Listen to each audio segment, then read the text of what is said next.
Yang lain kemana ya, nggak sampai 40 orang ya.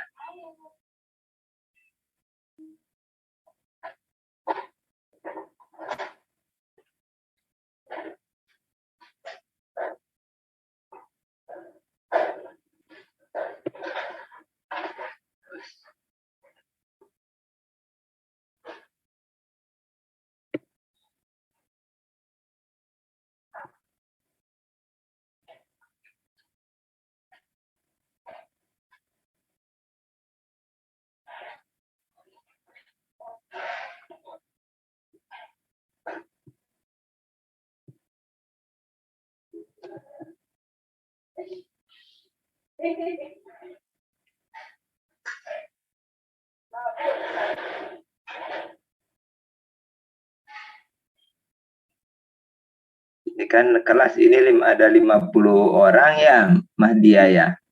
Iya, Pak. Belum, masih 38.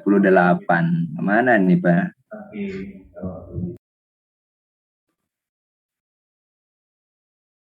Oke, baik. Kita mulai saja ya. Sudah 8:06 ya. Nanti sambil nunggu 39 orang. Apakah ada yang perlu ditanyakan terkait kuliah minggu lalu? Prinsip teknik transgenesis. Ada. Hari ini mungkin suara saya agak ini ya, lagi batuk berat. Recording in progress. Jadi agak kurang jelas mungkin, jadi tanya aja langsung kalau memang kurang jelas ya, atau terlempar. Tadi ada 2 rekan yang saya jadikan co-host gitu ya, kalau saya terlempar karena sinyal ya. Nah, kuliah hari ini yaitu mengenai minggu ke-10 ya, minggu 10, 11.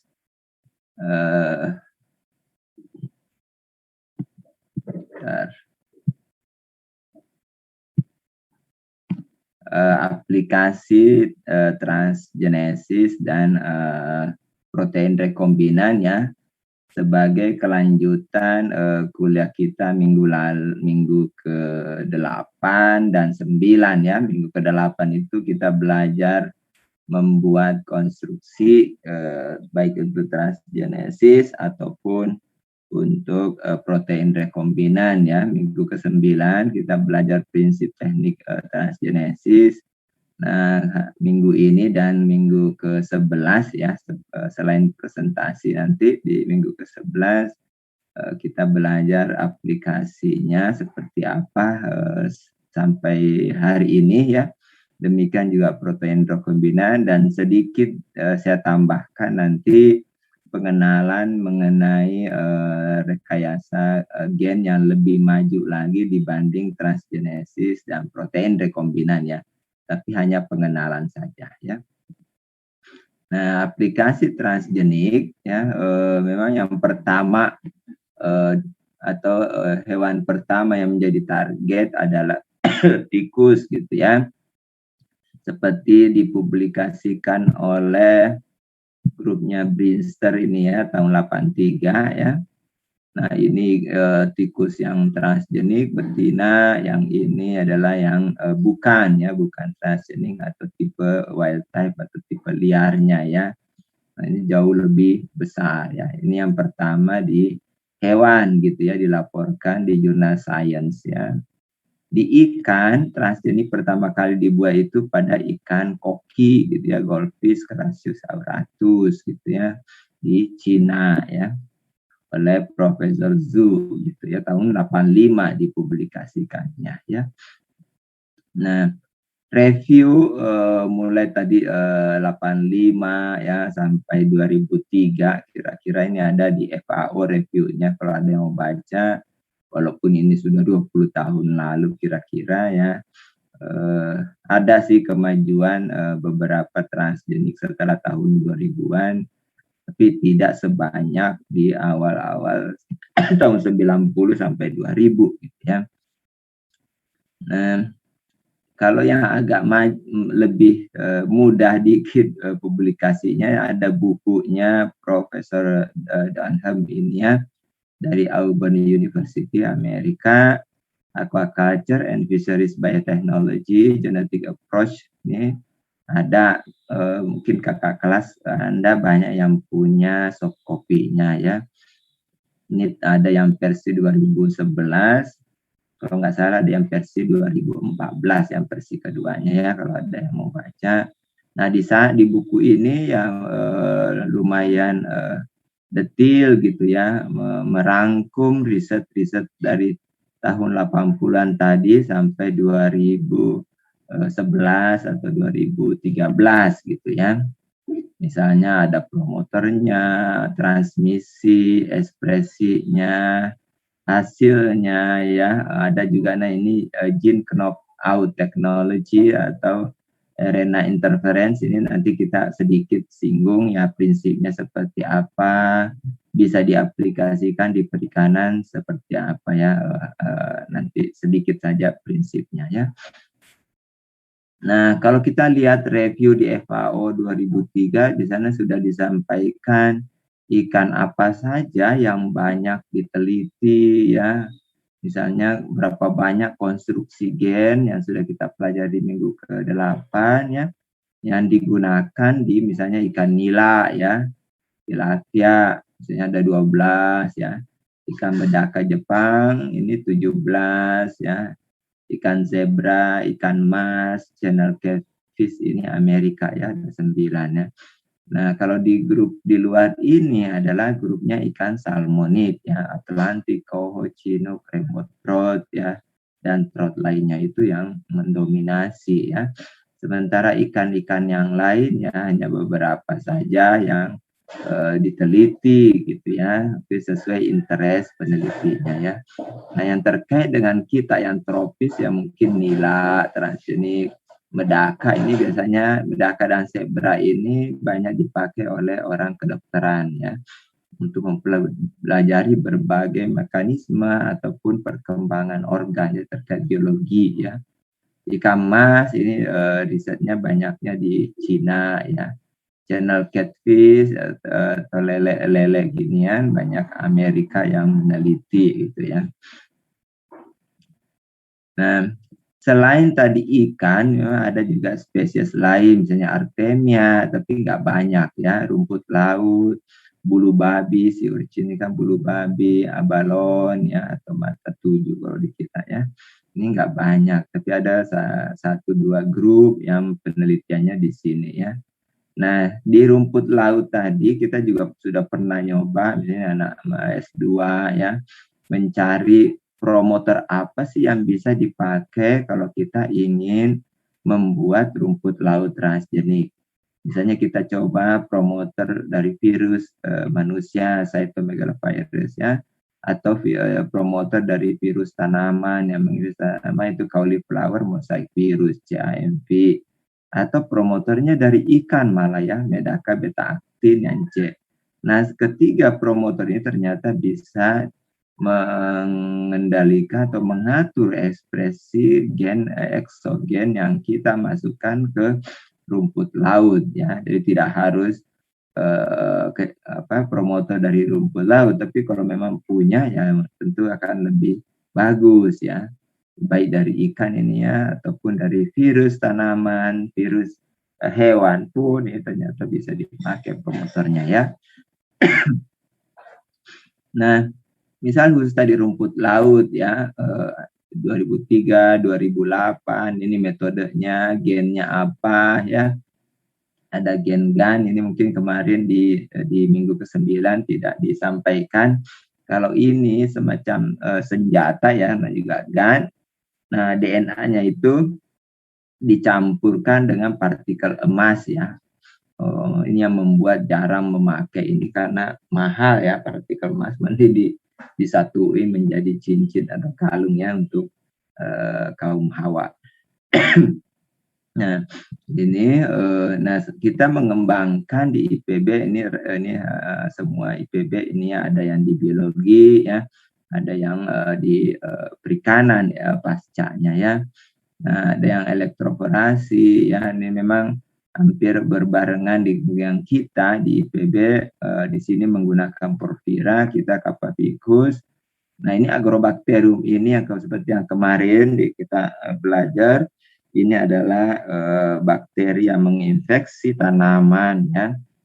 Ternyata bisa dipakai untuk membantu transfer gen pada rumput laut, tapi ini tidak mematikan tanaman, ya, hanya biasa menginfeksi saja, ya, numpang gitu, ya. Nah, gen di rumput laut Capabicus atau Cottoni ada yang memang hanya marker biasa nyoba, ya, gen gan. Sementara yang ini riset di IPB memang gen-gen yang kira-kira akan berguna untuk rumput laut. Misalnya ini SOD, superoxide dismutase, ini terkait stres lingkungan, penyakit. Ini metilethionim juga penyakit, stres, lisosim penyakit, fax ini saya lupa tapi kayaknya stres juga, ya. Untuk membuat tujuannya ini Capabicus atau Cottoni ini tahan stres salinitas misalnya, jadi tidak terserang penyakit ice atau ice, ya, yang umum menyerang rumput laut gitu, ya. Nah, ini saya kira sudah kemarin gen apa yang secara umum ataupun kosakata internasional yang boleh dipakai pada ikan, ya, yang tujuan konsumsi, ya. Mungkin beda kalau kita hanya ingin belajar biologi, developmental biology saja gitu, ya. Tentu gen yang dipakai tidak terlalu menjadi masalah, hanya etiknya saja yang perlu diperhatikan gitu, ya. Nah, tujuannya yang umum untuk transgenik di kita aquaculture ya tentu dua ini, ya, memperbaiki laju pertumbuhan, meningkatkan daya tahan terhadap infeksi penyakit. Nah, karena dua parameter ini terkait langsung dengan produksi aquaculture. Sementara yang ke bawah-bawah ini ada beberapa yang penelitian gitu, ya. Misalnya memperbaiki kualitas daging, meningkatkan adaptasi toleran ke suhu ekstrim misalnya, ya, atau memproduksi ikan hias berwarna-warni, ya, atau eco-friendly fish gitu, ya. Jadi misalnya tidak banyak buangan N-nya atau P-nya, ya, sehingga tidak membuat perairan booming gitu, ya, terlalu subur, ya. Atau ikan transgenik sebagai bioreaktor untuk memproduksi bahan nutraseutika atau obat-obatan yang berguna bagi kesehatan manusia. Misalnya mungkin yang umum sering kita lihat, ya, bagi saudara-saudara kita yang punya penyakit gula, ya, akan disuntik insulin gitu, ya. Itu kan misalnya dibuat di lab, ya, dengan dengan prosedur yang sangat ketat sehingga aman untuk manusia, ya.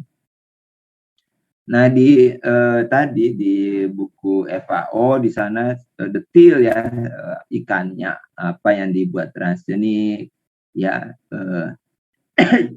metodenya apa, potensi keuntungan kelebihannya apa, atau keuntungan faktualnya seperti apa terkait dengan budidaya, siapa yang publikasi, ya. Banyak ikannya, ya, bisa dilihat di sana, ya, di berapa kali peningkatan pertumbuhannya, ya, pada ikan nila, ya. Ini berbeda orang, ya, misalnya ternyata hampir sama hasilnya, ya, tapi kadang berbeda orang hasilnya juga berbeda, ya.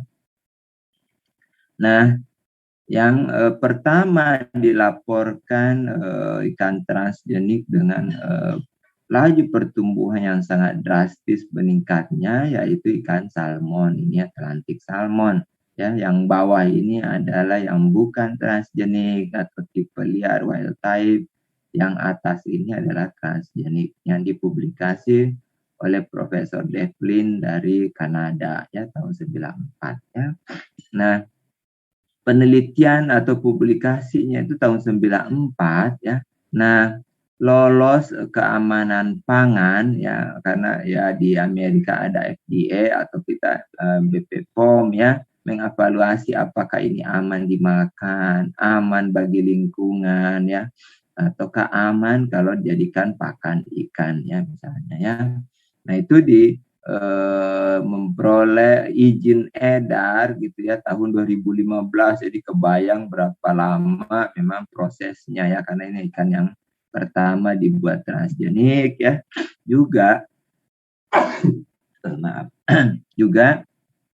Nah kalau kita lihat ini sangat jauh bedanya ya, dan kita tahu misalnya di National Geographic ya, ikan salmon itu kan kalau migrasi misalnya mau memijak ke atas walaupun jenisnya beda ya, ada yang galak gitu ya, misalnya pas memijak berantem mati ya, atau sangat lincah sehingga dikhawatirkan akan menghabiskan makanan di perairan gitu ya. Nah itu proses pembuktiannya lama ya, baru diizinkan untuk aman konsumsi di manusia ya, atau boleh diperjualbelikan di Kanada itu tahun 2016 ya. Tetapi tentu dimanapun ya ikan transgenik itu biasanya harus dilabel di negara manapun, mana yang transgenik, mana yang bukan. Walaupun sudah mendapatkan izin edar aman konsumsi, tetap konsumen raja ya. Jadi silakan memilih yang non transgenik atau transgenik gitu ya, bebas ya, tidak boleh dipaksa. Nah, ikan transgenik yang pertumbuhannya ekstrim berikutnya adalah ikan lodge gitu ya, di Korea Selatan.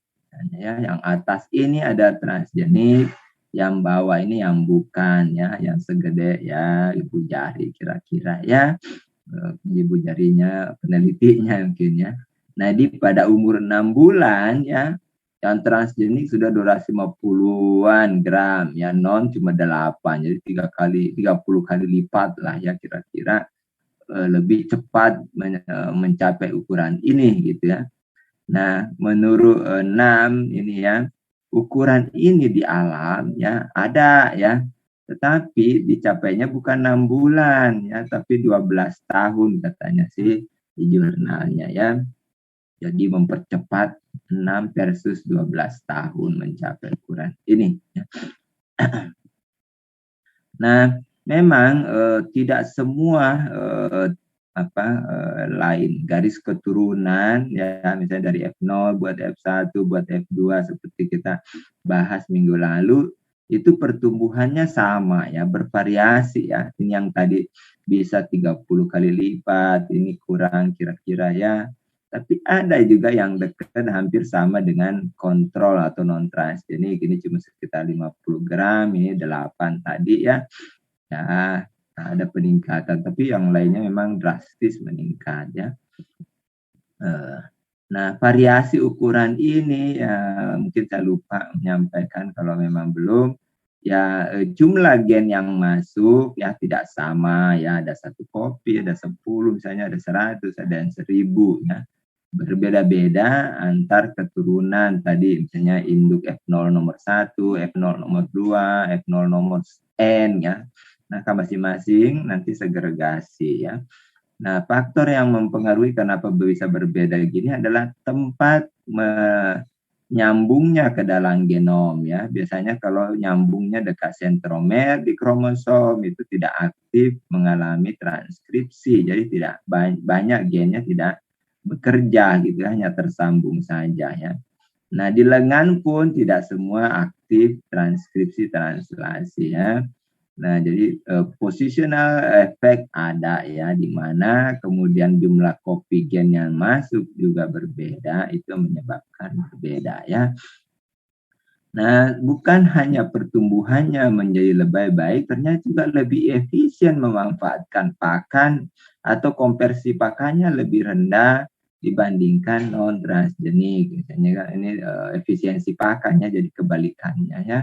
Nah, sekitar ya 1,9 kali lebih efisien memanfaatkan pakan di ikan transgenik dibandingkan yang non ya.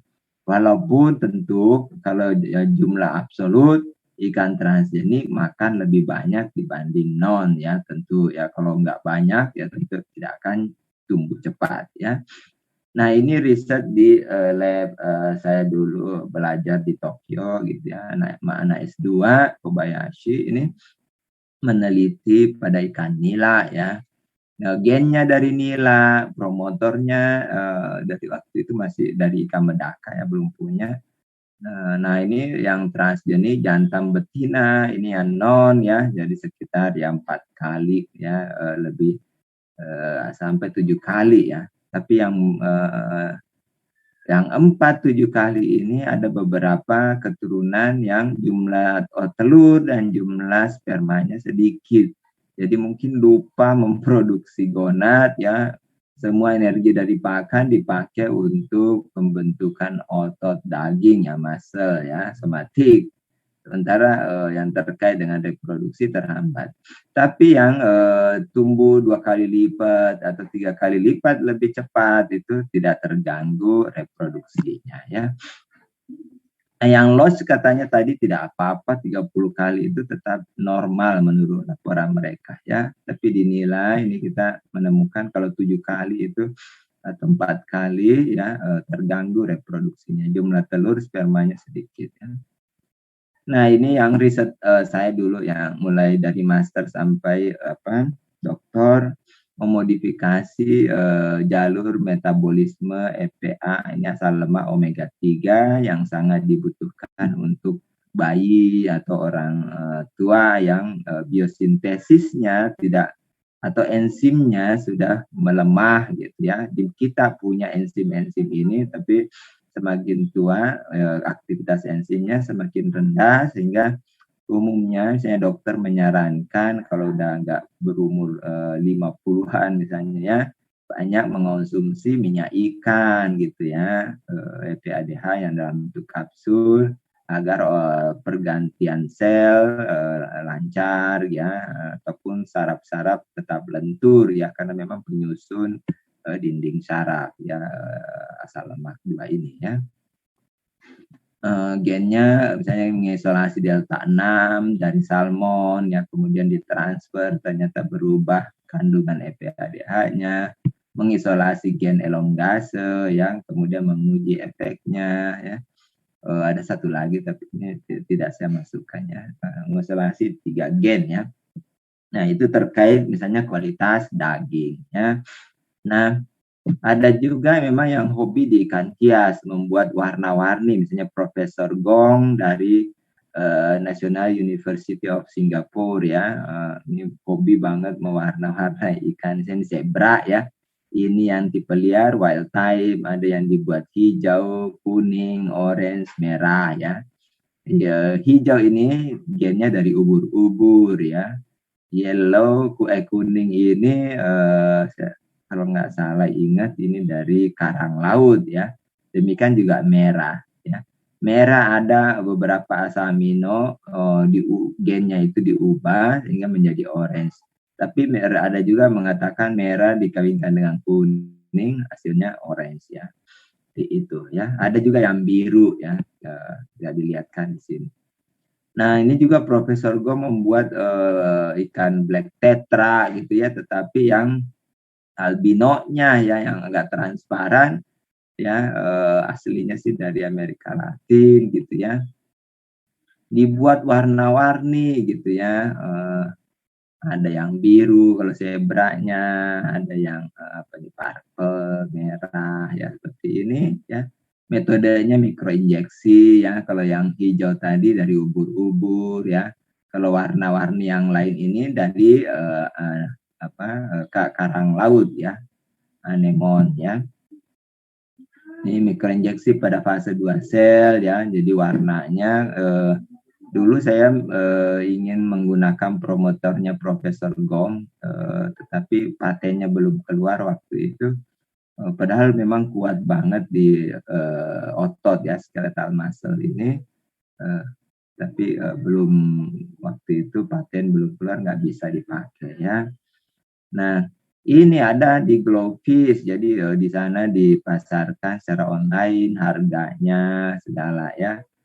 Pun akhirnya belum ngecek apakah harganya tetap ya atau turun ya.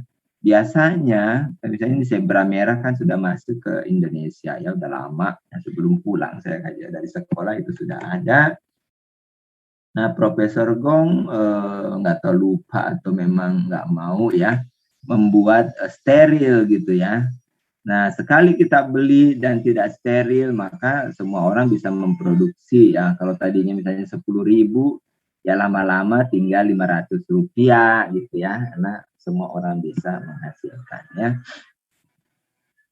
Nah, ikan konsumsi di kita risetnya sampai di mana ya? Misalnya ini juga anak S3 dari kita ya, dari Litbang KKP mencoba mengembangkan metode transfer gen pada ikan patin yang mulai dari mengisolasi gennya, membuat konstruksinya sendiri ya, kemudian melihat efeknya. Walaupun ini karena lama ya, patin itu 3 tahun lebih misalnya baru matang, itu agak susah menunggu generasi berikutnya, waktu itu ya udah lulus ya. Nah, kita juga ada riset ikan mas transgenik, ini ikannya masih ada di Sukabumi ya, sudah F3. Nah, yang gambar ini itu adalah ikan mas transgenik, ini yang non, kalau dipelihara dalam hapa yang sama ya. Di Cina juga dilaporkan walaupun varietas strainnya beda ya, ikan mas transgenik itu lincah gitu ya. Jadi dia duluan memperoleh pakan, kalau dicampur akibatnya dia tumbuh jauh lebih cepat, ini sekitar 40 kali apa ya, lebih berat dibanding ini ya. Tapi kalau dipelihara terpisah ya, misalnya walaupun ini masih di pendederan ya, dia dari benih larva, nah tidak terlalu kelihatan seperti ini ya, walaupun signifikan bedanya ya. Ini misalnya sekitar ya 7 gram, ini sekitar 10 gram ya. Ini dipelihara di akuarium ya. Jadi sama-sama memperoleh pakan dengan jumlah yang maksimal menurut kebutuhan dia. Jadi potensi tumbuhnya maksimal. Tapi kalau dicampur ini yang non transgenik tidak kebagian pakan gitu ya, akhirnya tidak tumbuh-tumbuh ya. Nah, kita juga sudah menguji misalnya terkait tadi lingkungan ya. Ternyata buangan amoniumnya jauh lebih rendah dibandingkan non transgenik. Ini yang sering dikampanyekan orang bahwa ikan transgenik itu ramah lingkungan ya, tidak banyak buangan N, juga tidak banyak buangan P ya. Nah, juga ya sudah nyoba kandungan proksimatnya misalnya, ternyata sedikit lebih tinggi proteinnya ya, lemaknya lebih rendah. Jadi mungkin protein disimpan, lemak dipakai untuk pertumbuhan gitu ya. Ya berbeda ya.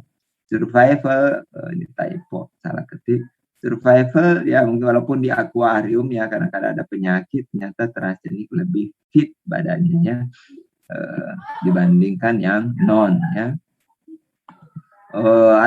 Nggak masuk di sini ya.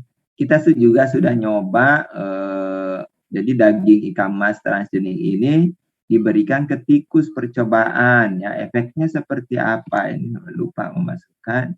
Itu sudah dicoba juga ya. Ternyata tidak mempengaruhi fungsi ginjal ya, tetap aja normal. Apakah itu diberi daging non transgenik atau transgenik ikan mas, tidak ada perubahan di fungsi ginjal, tidak ada perubahan histologi hati, jantung, otak tikus ya. Jadi comparable lah, sama gitu ya. Hanya yang diberi tepung ikan ya itu tikusnya lebih cepat besar dibandingkan pakan yang tidak diberi tepung ikan ya. Nah, juga kita sudah pernah meneliti transgenik pada udang ya, udang windu, ini anak S3 juga, sama mengambil gennya, membuat konstruksinya, kemudian mengembangkan metode transfernya ya, ini menggunakan metode transveksi ya. Nah, ternyata kalau dari ukuran sih ya tidak jauh beda lah ya. Tapi kalau diuji tantang virus ya, yang transgenik ini lebih banyak hidup dibanding non. Bahkan kalau lebih dari 5 hari ya, ini 5 day ke sini, ya non transgenik ini habis, yang ini masih bertahan. Gen yang dipakai memang gen antiviral, antivirus yang juga diisolasi dari windu ya, udang windu, jadi bukan dari organisme lain. Ada beberapa individu udang memang yang secara genetik tahan dia ya dari virus, tapi jumlahnya sedikit. Nah, kita isolasi gen dari situ, kemudian ditransfer, ternyata lebih tahan infeksi virus WSSP ya, musuh bebuyutannya udang secara umum, baik windu maupun paname ya. Nah, kita juga sudah pernah penelitian, ini anak S3 juga yang mulai dari S2 ya, transfer gen pada ikan cupang. Ini juga transfeksi ya, metodenya bisa gitu ya. Gennya dari ikan patin kalau nggak salah ingat ini. Nah, ini ukurannya transgenik ya lebih besar dibanding yang non gitu ya. Ini sudah generasi kedua, ikannya ada di Balai Ikan Hias Depok ya. Nah, kalau kita rangkum progresnya ya, ikan mas apa saja ya, siapa yang mengerjakan, ikan lele, ikan cupang tadi, udang windu tadi di Maros ya, walaupun memang belum berkembang sampai generasi kedua ya. Ya, tadi rumput laut ya, kita ada yang kerjasama dengan Balai Maros ya, ada dengan Biotrop ya, di Tajur sana ya. Nah, kita pindah ke aplikasi protein rekombinan ya. Nah, ini salah satu jalan pintas dari transgenik ya. Jadi kita buat konstruksi proteinnya ya. Kemudian proteinnya dipanen dari bakteri. Nah, itu bisa juga meningkatkan pertumbuhan, misalnya bisa sampai 200% lebih tinggi ya. Kalau transgenik tadi bisa sampai 30 kali lebih tinggi atau 3000% ya. Seleksi ya tidak belajar di biotek, tapi di Dasgen kita belajar sedikit. Nah, itu peningkatan pertumbuhannya bisa 10-20% per generasi. Ya memang ini seleksi ya butuh waktu lama, tenaga, tetapi kelebihannya bukan genetically modified organism atau bukan ikan transgenik atau PRG, produk rekayasa genetik ya. Nah, ini yang transgenik ya masuk ke GMO. Nah, ini memang masih ada pro kontra ya. Tetapi di Indonesia ada komisi khusus untuk mengevaluasi keamanan pangan, keamanan pakan, dan keamanan lingkungan produk rekayasa genetik. Misalnya kedelai kan sudah lolos, bisa kita makan ya, jagung ya. Tetapi sampai hari ini ikan belum ada yang diusulkan untuk dievaluasi apakah aman pangan, aman lingkungan gitu ya.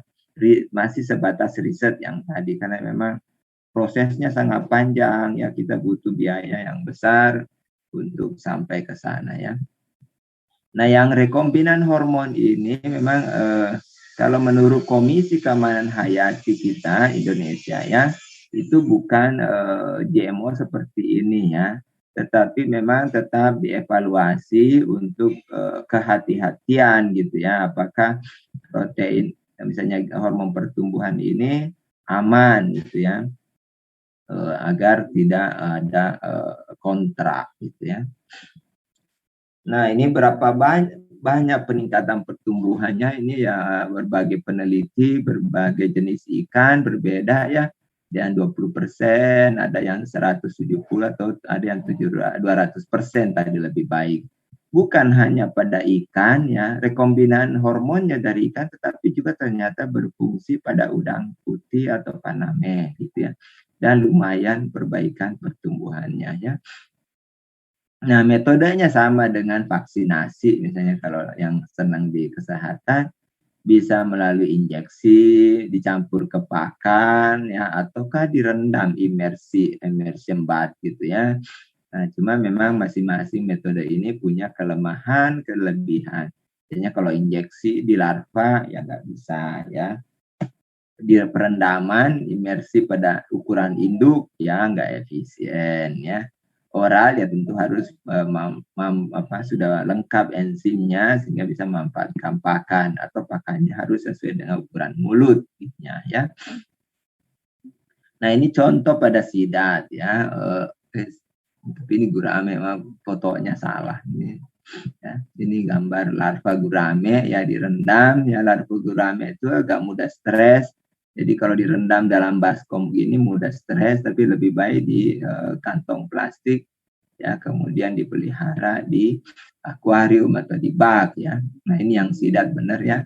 Jadi glass eel ya, kalau direndam di baskom sini dia naik ke atas gitu, naik ya, sehingga tidak semua badannya terendam. Tentu dengan begitu tidak efektif benar ya pengaruhnya ya.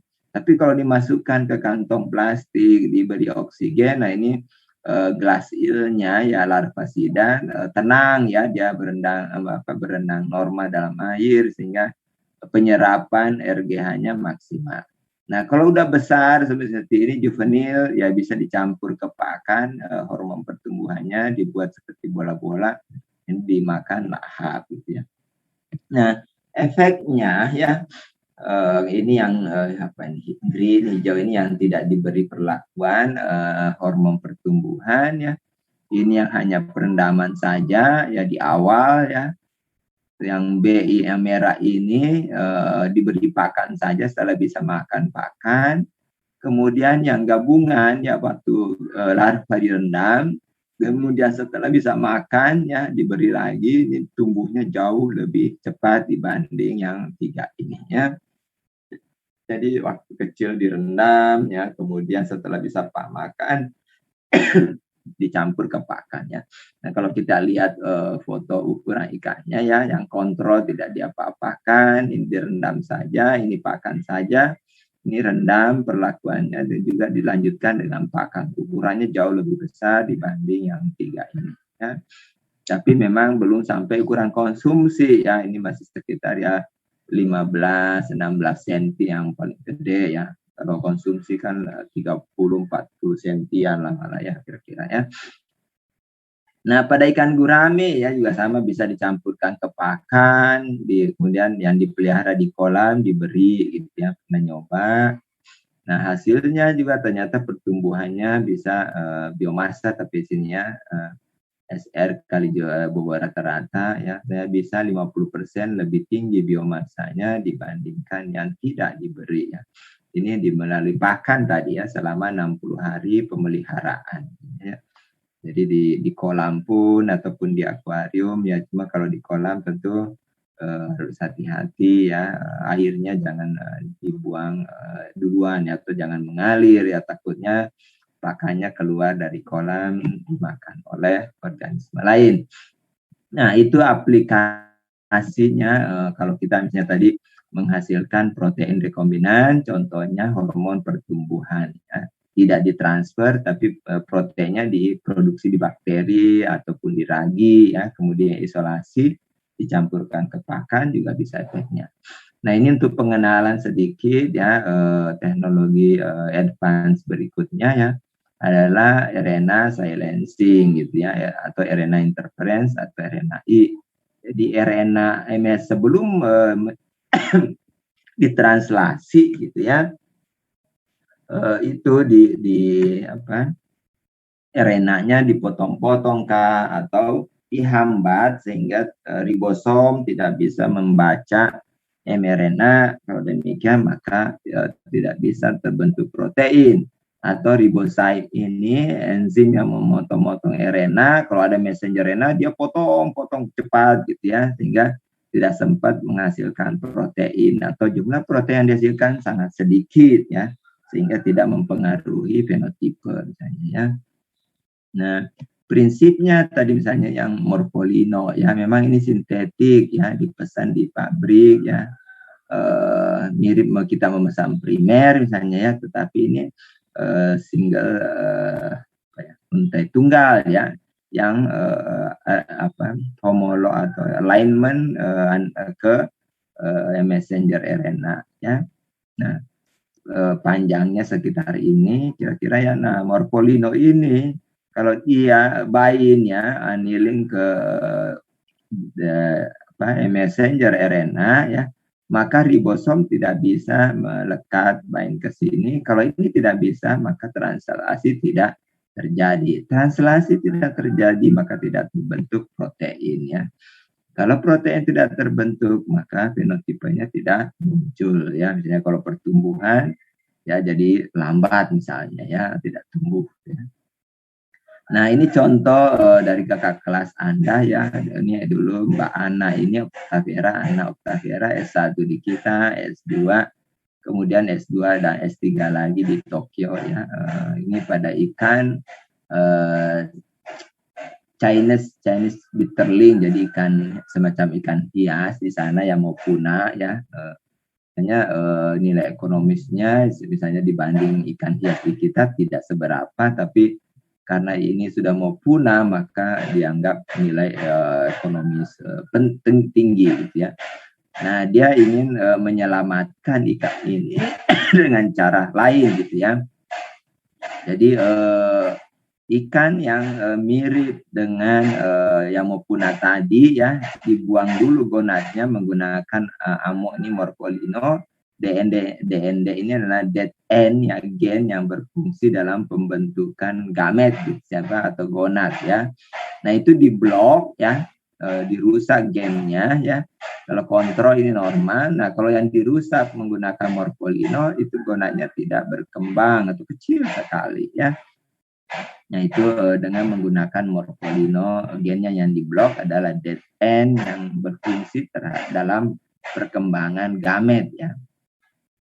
Nah, ini prinsip yang lain yang tadi siRNA ya juga dipesan panjangnya kira-kira di sini ya. Kalau masuk plasmid ya, nanti dalam bentuk plasmid masuk ke dalam sel ya, akan membentuk siRNA, dia juga bind ke gen target ya.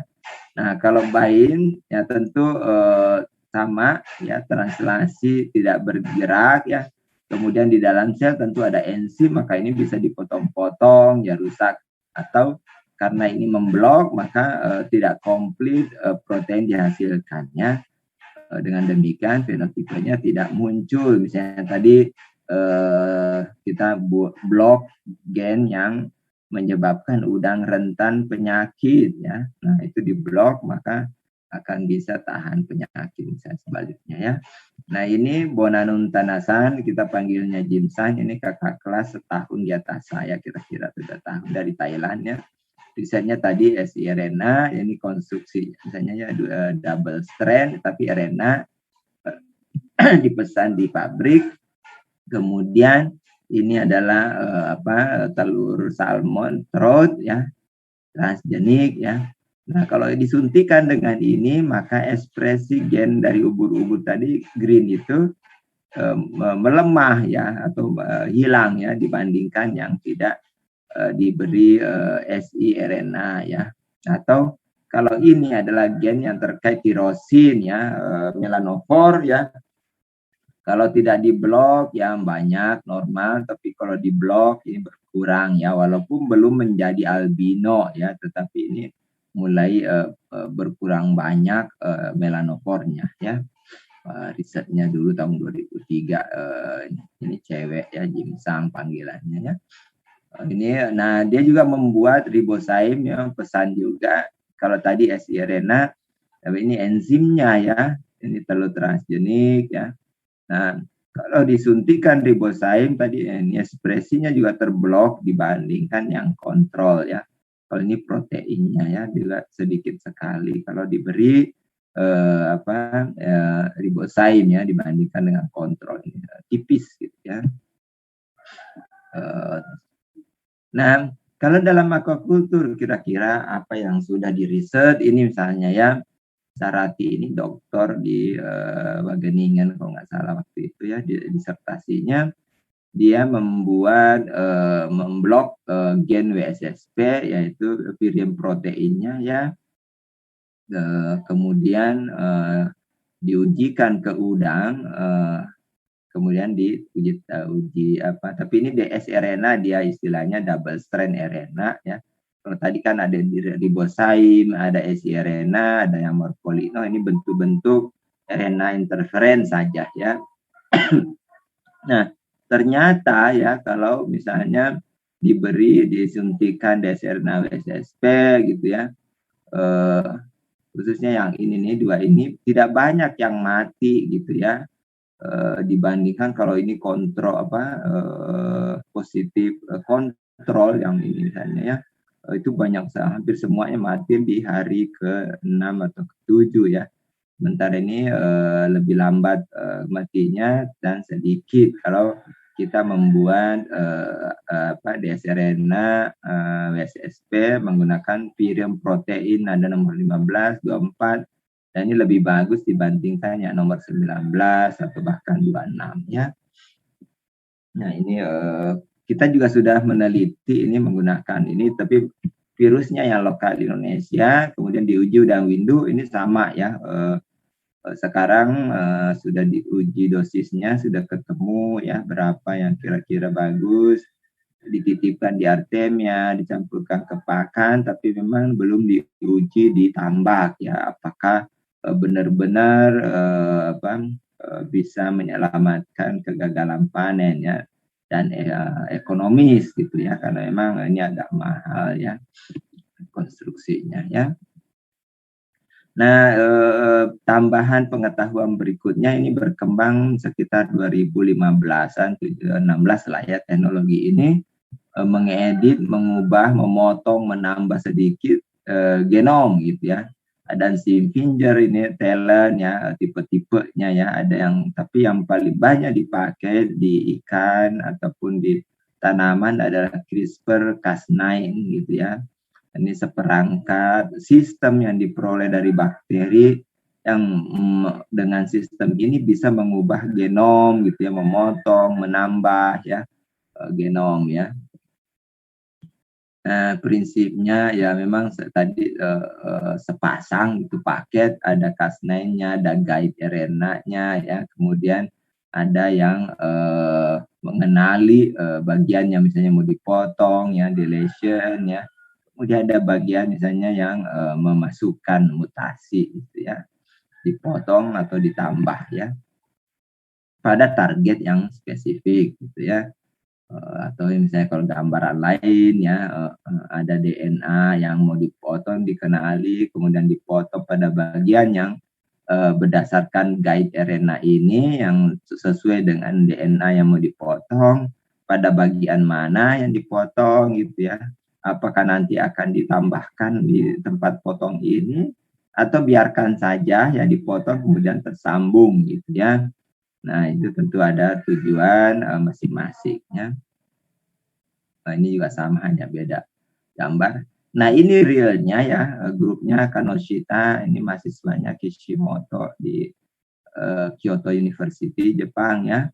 Dia tadi mengedit, mengubah sekuen genom myostatin ini ya, terkait dengan otot, tapi ini lawannya aktin gitu ya. Jadi dirusak myostatinnya sehingga mengurangi lawan aktin. Jadi aktin bekerja banyak, akibatnya ini dagingnya lebih besar dibanding yang non diubah ya, wild type. Ini adalah madai kalau bahasa Jepangnya, atau kakap merah ya. Nah ini juga lebih tebal ya dibanding ini ya. Nah ini sudah lolos kalau nggak salah 2020 atau 2001 keamanan pangannya Jepang gitu ya, berarti bisa diperjualbelikan ya ini ya di Jepang, yang nggak tahu di luar ya. Nah di perusahaan Aqua Bounty misalnya yang menghasilkan salmon tadi juga sudah mengedit genomnya ikan nila ya, ini bisa diakses. Katanya kelebihannya 70% lebih banyak filetnya misalnya ya, pertumbuhannya 16% lebih baik ya, konversi pakannya juga lebih baik. Nah ini dia punya nila, walaupun ini belum ada informasi seperti hanya tadi kakap merah, tapi kalau madai kakap merah tadi itu sudah boleh diperjualbelikan di Jepang. Ini saya kira ini tidak akan lama lagi juga, karena caranya sama, akan bisa diperjualbelikan dan aman konsumsi. Nah ada review di Liwang 2017 ya, ikan apa saja yang sudah diteliti, metodenya apa, Zinfandel atau talent atau CRISPR ya, diwariskan atau tidaknya ya, atau sudah diuji pewarisannya atau tidak dan siapa jurnalnya. Kalau ada yang antusias silahkan, ini open access ya, bisa dibaca. Nah, itu kira-kira, dan ini bahan diskusi untuk menguji pemahaman Anda ya, misalnya ya, untuk pertimbangan ujian silakan nanti dibaca ya. Kemudian cek apa benar jawaban Anda atau tidak berdasarkan slide. Ya. Saya kira itu bahan kuliah minggu saya agak cepat jadi 10-11 ini ya. Nanti terakhir ada presentasi ya, kalau nggak salah ya, walaupun saya nggak tahu berapa mahasiswa, belum ngecek. Apakah ada pertanyaan? Ini masih kita punya banyak waktu ya, kalau ada pertanyaan silahkan.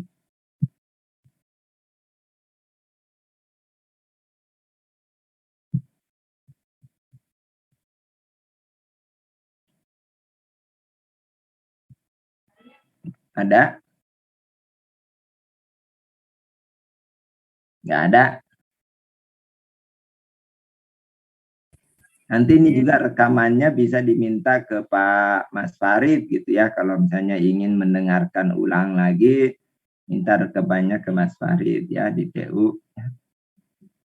Walaupun ya sorry tadi suara saya lagi batuk berat, bindeng ya. Ada yang bertanya atau nggak ada? Pak, izin masuk. Oke, silakan. Pak, tadi yang bertanya tentang yang bahan diskusi itu apakah nanti dikumpulkan atau sebagai bahan belajar saja, Pak? Bahan belajar saja ya. Nah, apakah ada yang sudah mengerjakan PR kemarin yang konstruksi? Masih pusing kali ya ngerjainnya ya. Masih memahami, Pak. Cuma ya memang agak berat itu ya, tapi kalau bisa ya itu hebat gitu ya. Jadi harusnya udah siap kerja di perusahaan molekuler gitu ya. Karena memang harus menggabungkan prinsip pengetahuan PCR, harus menggabungkan teknik desain primer ya, memotong, menyambung ya, semua digabung ke sana ya. Agak ribet memang. Ada pertanyaan lagi?